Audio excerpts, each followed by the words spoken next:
My name is Francesca De Mori and I am the owner of Couture Hair Salon, and I'm really excited to do this video because it's going to be one of my first videos where I'm actually going to be giving business advice, and I really hope this empowers a lot of women, and I'm really excited to share all the things that I have learnt that I wish someone would have taught me, because it would have saved me a lot of money, a lot of pain, and it would have saved me a lot of time. So I'm so honoured to make this video and I really hope that you like it.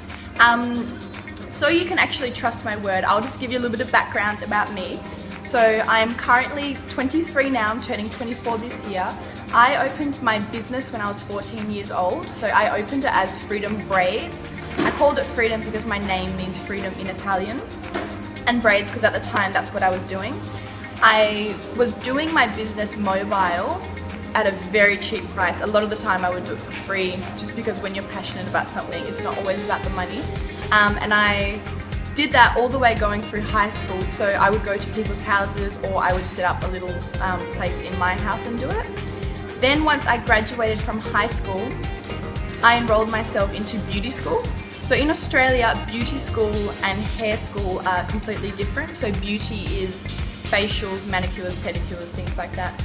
And I did 1 year full-time of that, and I got my degree in beauty. The reason I did that is because I had a plan that once I did open my salon, I would eventually like to expand my services into beauty, just so I could really be a guru on everything. I really could be very well educated about every different types of the industry. While I was in beauty school, I was still doing hair part-time to cover the cost of school fees and living out of home, things like that. So I'm 17 at this stage. And I was still doing it at a very, very cheap price, very cheap. Then I decided that I wanted to take it a little bit further and sort of test the market of where I am. I'm in Perth, Western Australia. So I opened a small stall in a food market in Subiaco markets. The reason I did this is because many times at markets they don't have leases, so it's a week by week thing, which is perfect if you want to test something, or if you don't know if you want to commit to that. So obviously I was only 17 or maybe 18. No, I was still 17 at this time. So I thought that would be fantastic. I opened it there. It was so embarrassing for me to do that because I knew the brands that I wanted to have and I knew the value of my work, but I just had to be humble and patient and know that in this process you have to start from the bottom and work your way up. And do it in a respectful way. So it was embarrassing because it was near food and markets aren't always that clean, and also because I was at the markets, people automatically expected cheaper things. I was doing braids and weaves for $40. That was when I had my first employee, so I had my first real employee at 17. But just to backtrack, back when I was in high school and I was doing mobile, occasionally I would ask people, I would pay them to help me with single braids or something like that. I had the stall in the markets and it was a lot of work, and I sat there with no one walking in for quite a while, still paying rent, still paying my employees, still trying to get the money back from all the stuff I invested in the shop, and sat there for a long time with no one coming in. So I decided to do a bit of a special. So I did a $40 weaves and $40 braids promo, which in Australia is ridiculously cheap. If you go to a salon and get your hair braided in singles, it could be anywhere from $400 to $800, and weaves anywhere from $80 to $900. So it was really cheap. So that started to bring a lot of people in. It was good because it allowed me to learn how to run a shop with all different types of people.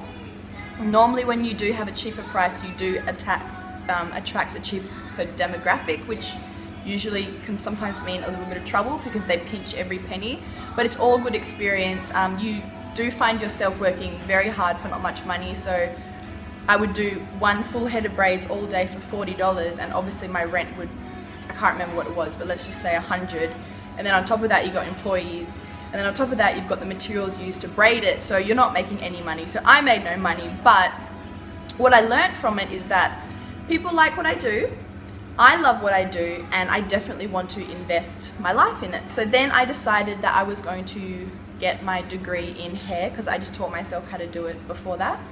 So there's nowhere that you can learn how to do that in Australia, and I didn't want to go to America because it was a one-year course, and the cosmetology courses that I could find just wasn't getting any responses. I think maybe it's harder for international students to do that or something, but it just didn't work for me.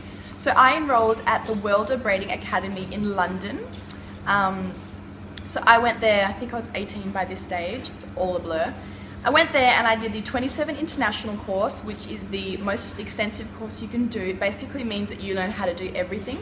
The owner of the academy's name is Joy Fido, and she is top-notch, fabulous woman. It's a family-run business, and it's really great to see such a motivated, talented woman doing her thing. I loved my experience there. I got one-on-one private training by Joy, and in the academy there's also a salon, so you get a little bit more experience with customers too. So I learned how to do Senegalese twist, kinky twist, weave, glue, absolutely everything you could think of. I think I was there for a month or two, full-time. And then when I came back to Perth, because I was documenting what I was doing on my Facebook page and everything, as soon as I came back, I had so many clients wanting me, and that was really exciting. So I put my price up just a little bit. I was still quite affordable. And what I did is I rented a lounge room in a house in a very, very expensive suburb, which was beneficial because it had a side door, and the lounge room was really big, and it had bright windows, and then I had a TV so my clients could watch TV. I just bought an office desk, and I made it really comfortable for them to sit, and I would offer them a drink and things like that. So I already started to elevate myself with my brand and tried to go a little bit upper market, even though I was still quite affordable. And I was getting fully booked doing that because I was the only one in the country that was qualified. So I think a few people were quite excited about that. And I was still very young, still learning a lot, but I really liked it. It was a really good experience. And the reason that I did that is because I wanted to save my money so that when I did open a salon, I wouldn't have to take a loan, and I would be able to use all my own money. So when I came back from London and I opened my small studio, private studio in the lounge room, I was continuously looking for locations to open a public salon. It's very hard to find a shop that you like. Many of them are too small, they're too big, they're a bad location, they're overpriced. So it took me quite a while. I can't remember exactly, I don't know, maybe 6 or 7 months, because I opened my first salon at 19 and I was just about to turn 20, so it was a while. But every time I did hair in my private studio in the lounge room, I saved it because the rent was very low, renting a lounge room obviously. So I saved a lot of money. So then when I finally did find my perfect salon and location in a suburb called Subiaco, which is a very high-end suburb in Perth, I had all my money saved, and I used my own money to invest in the business. So I didn't have to take a loan, I didn't have to ask anyone for money. I did it all independently, which I think is really important to do. When you're following your dream, you can be a little bit more proud of it. So I kept doing hair while I was getting the salon ready. The reason I did this is so that when I did open, I know that there would be a lot of people interested in the salon, and my customers would be coming straight to the salon from the studio, so I wouldn't have to worry about not covering rent, because I'm going from not very expensive to very expensive rent, very expensive overheads. Everything is just much more pressuring. So I signed my first lease at 19, then opened the salon, had a big grand opening party, everything was great, very busy, very popular, good, still good. So now I think this is my 4th or 3rd year where I've had the salon here, and I've had so many changes. But in the period of opening my salon to now, I have started my own hairline and hair company. I've bought my own hair factory, and I have started my own hair care line, eyelashes line. I've turned to a private salon, so I'm not accepting any new clients, and I'm the most expensive beautician in the country, so my prices are the highest, which I'm very proud of because I do believe that the service that I offer is the best. So just to show you that I started from the bottom and now I'm at the top of where I wanted to be. So that's what I did. So if you think that I know what I'm talking about, then please enjoy my video. Thank you.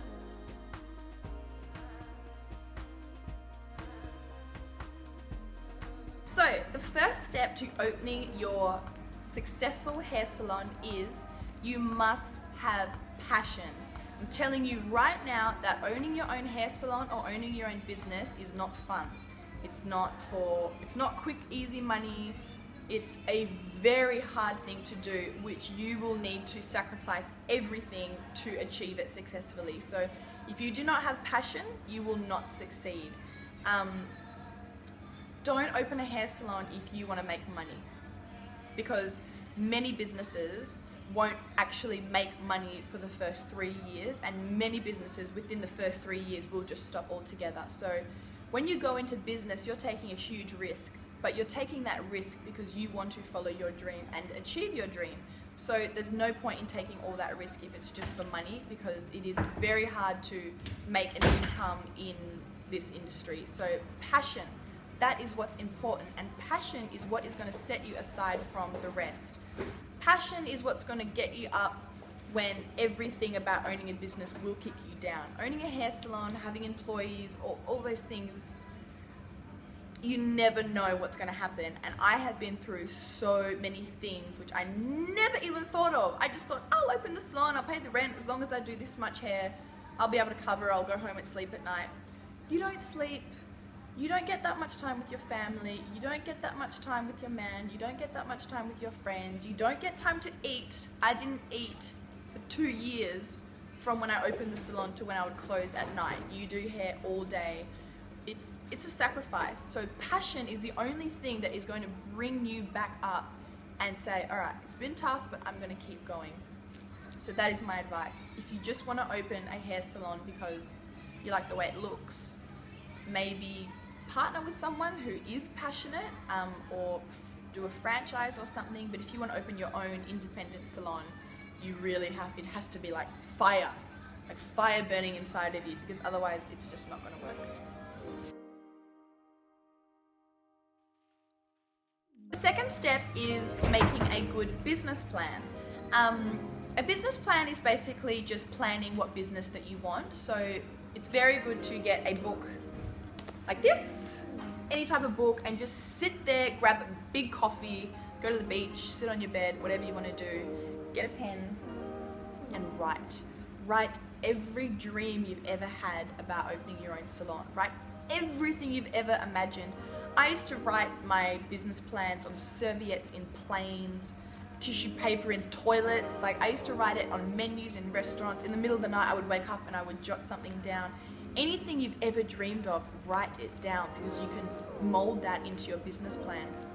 And also, when you start getting nailed with all this realistic stuff like bills, lawyers, all this stuff, you sort of forget that dream of, oh my god, okay, so I want my own room for wigs, so that when people come, there's a separate room just for the wigs. You know, you forget all of those things because it's hard to have those special things. So write it down.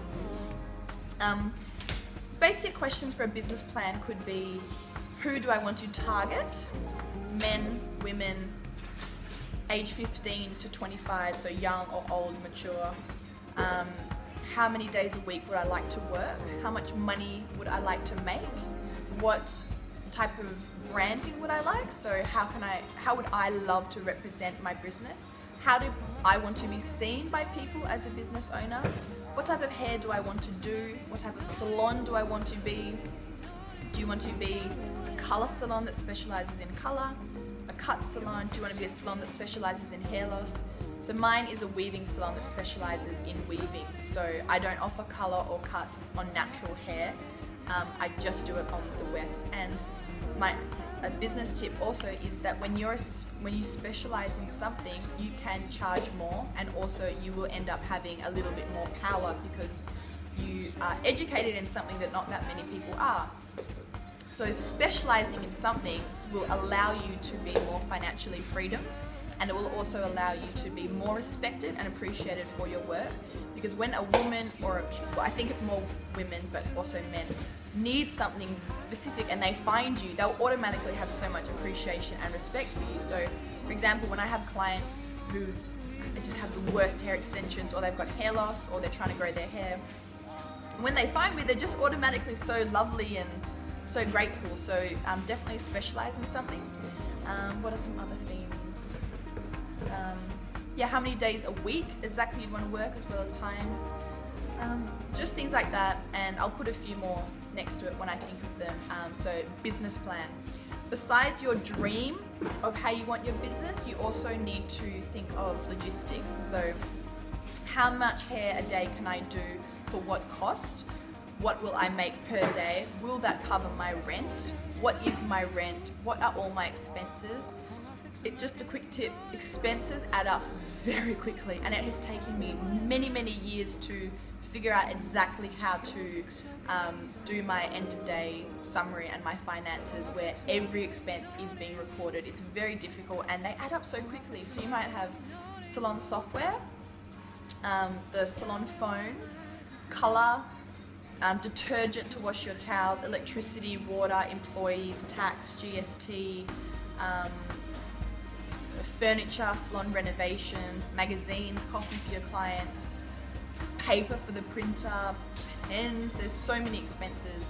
So you need to do a rough, when you're doing a business plan, obviously you don't know the exact things, but you're just meant to do a rough sketch of how much you think your business will cost to run. So that's when you can figure out how much you'll charge.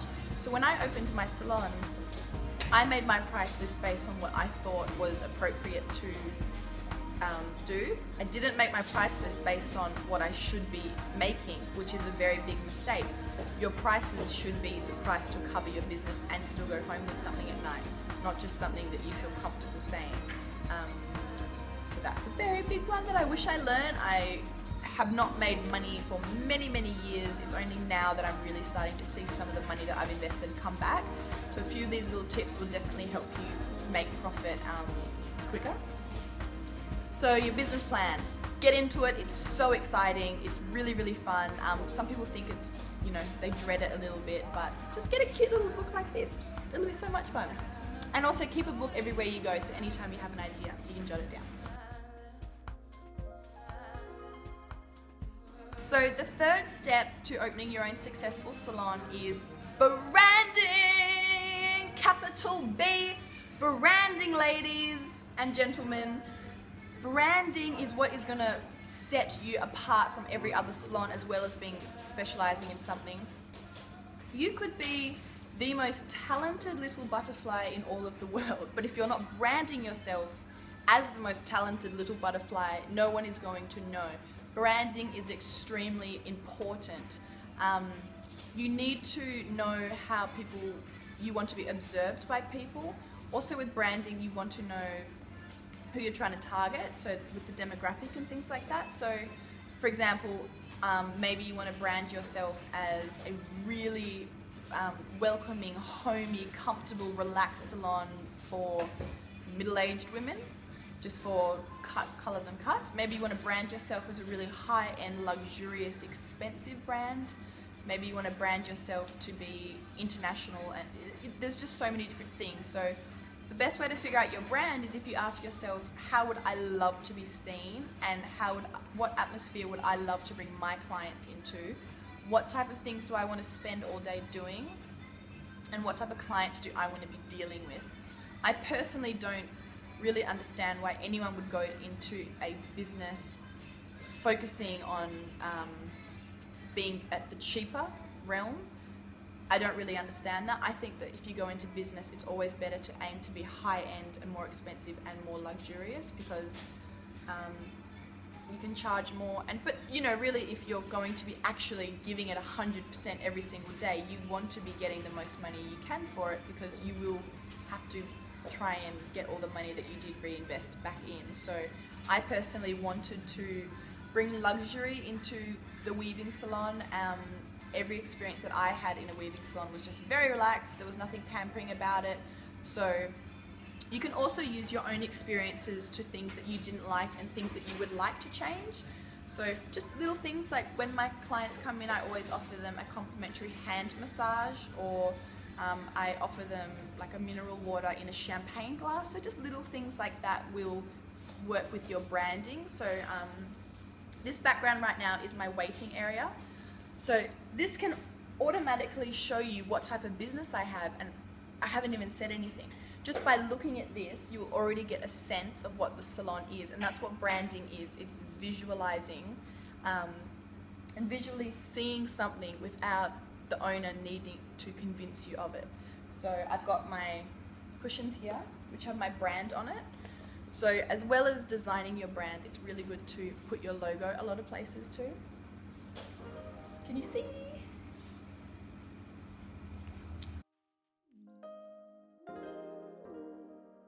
The fourth step is location. Location, location, location. We've all heard about this, mainly with real estate and housing. We've always heard of location, but location in terms of your business and your hair salon is very crucial to your business, because it's going to be determining how many people see you and how convenient it is for people to come to you. So that's also where the business plan comes in. For example, if you want to focus on 45 years to 80-year-old women, you might want to open a salon near a retirement village, in a retirement village, near a more relaxed place where there's a lot of old people.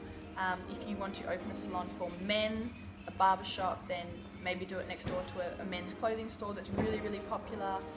If you want to open a high-end salon, then you should go into a very expensive fashion suburb. If you want to open something that's more affordable, then go to a suburb where there's a high demographic of middle-class people. Location is very important. There's no point in getting a massive shop that looks $1 million and is very expensive, but you're only charging $80 for a week. It doesn't match, so you have to make sure that those connect together. Also, walk-ins. I never was a business that was focusing on walk-ins. Mine was appointment only, so even if people would like to try on wigs, they book appointments with me. Of course, if you do want to walk in, that's okay, but what walk-ins means is that people that walk past and see you and they come in. So I don't think it's very reliable to rely on walk-ins, just because you have no idea who's going to come in that day. And if you're there and you're paying employees and you haven't got appointments, it's very hard to schedule that.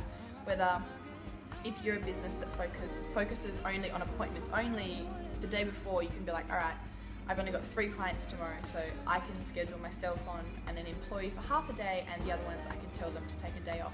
So that way you're not wasting money. Also, it comes down to the reputation that you would like to have. Very easy to open a salon in a cheaper suburb, but I think especially women like to feel a little bit pampered and have a little bit of luxury in their lives. I think when you're opening a salon, it's important to remember that in this day and age, it's hard to be a woman, because now we're juggling children, families, husbands, but we're also trying to juggle the careers, whereas back in the day, we only had one role, and that was to look after the children and clean the house. So now we're paying bills while we're driving the kids to school, while we're putting our mascara on. We're juggling so many things. So when a woman finally does get a chance to come to a salon, it's like her few hours of that month or 2 months that she can relax, pamper herself, and really have that time away from all the reality. So if your salon is 4 hours away from the city, maybe they won't have time. If it's closer to the CBD, if it's closer to the public transport, it might be a lot easier for women to come and pamper themselves. Convenience is also very important when you're choosing the location. So if you're targeting young people, then you would probably want to be right next door to a train line, or make sure that there's public transport that goes right past it. if you're trying to target a larger demographic, then if you're closer to the city, then there's more chance that everyone would come. When I planned my business, I didn't care what age they were. My demographic was for women who loved hair extensions, loved wigs, and they valued them and wanted the best. So obviously that can range. I've got an 8-year-old client all the way up to, I think my oldest is maybe 56, something like that. So that's where I decided to be close to the city. There are public transports, there's a huge car park out the front for my clients, and it's also in a very, very good suburb, but it's not so busy that it's, you know, you have to pay for tickets and things like that. It's also very relaxing, it's a very fashionable suburb, and it's a very expensive suburb. So that's why I chose that, just if you were thinking of going with a similar brand to my salon.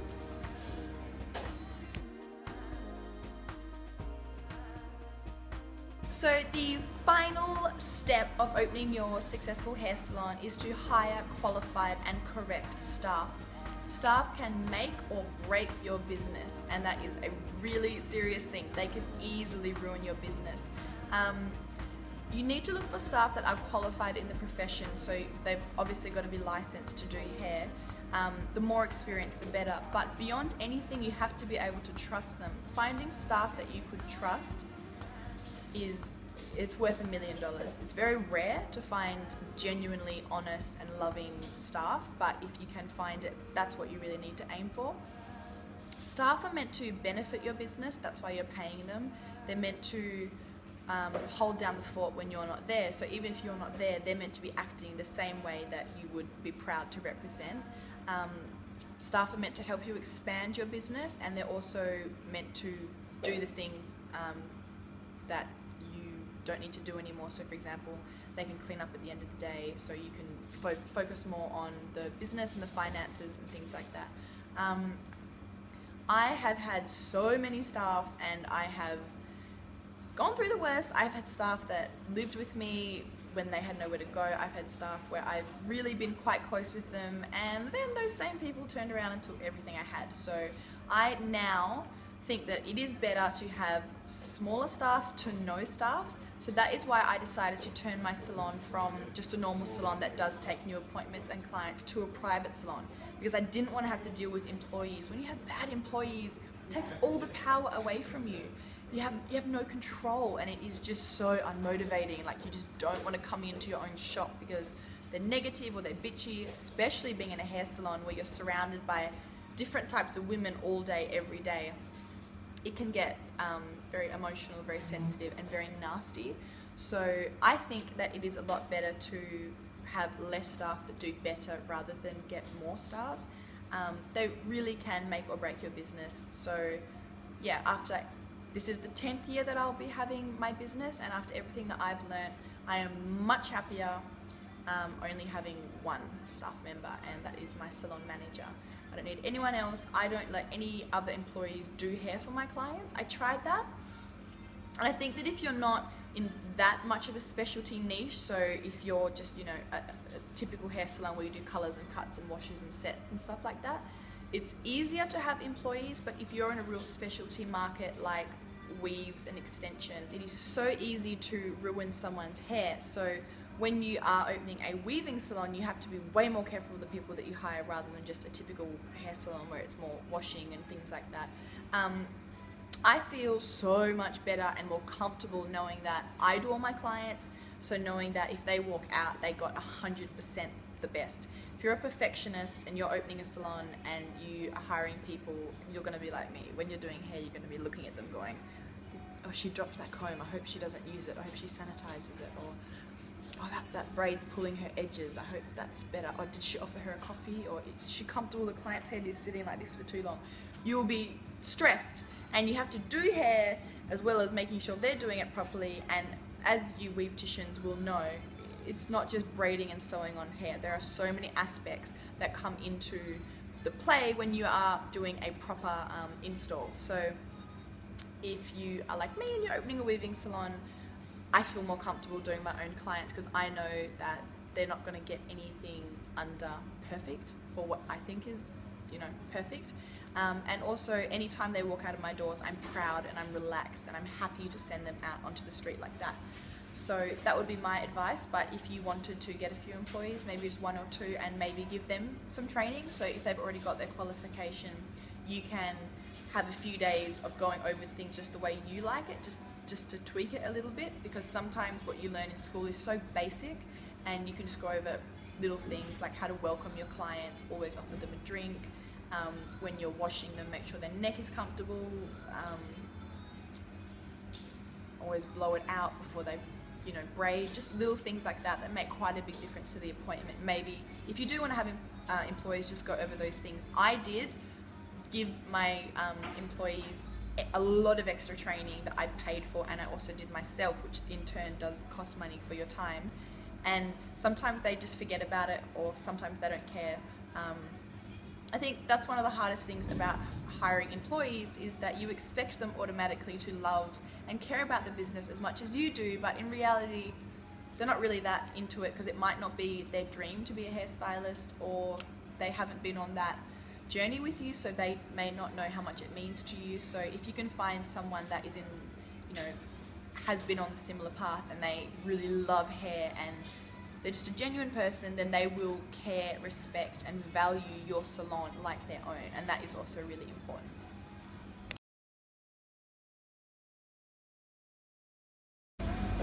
So thank you very much for watching my video. I really hope that you like it. I tried to go into as much detail as possible. If you are currently in the pits of opening your own salon or planning for it, I wish you so much luck and send you all the love in the world. If it seems like it's getting a little bit hard, just have a little nap, make yourself a big coffee, read back over your business plan and your notes, and start to dream about all the things that you dreamed about, and that was the reason why you did this in the first place. Just get back into it, give it everything you've got, and just remind yourself that if you do open a salon and you're sort of going, oh, what if I lose all my money? What if no one comes? All these fear and doubt start to get in your head. Just tell yourself, if it doesn't work, it doesn't work. All I've lost is money, but at least I know that I really went for it, and I used my life to follow my dreams. And you can go to sleep at night knowing, I did it. I really, really tried. It may not have worked, but it was perfect. And it's respectful to your parents to also follow your dreams, for them to give us the opportunity to have a career and have life. And it's also a really good role model for your children to go after it and not have fear and just do the safe thing. So if you are feeling a bit nervous, it's perfectly normal, but don't worry about it. Just go for it. It's just money, and what's more important is respect and following your dreams and passion. So thank you for watching. Ciao!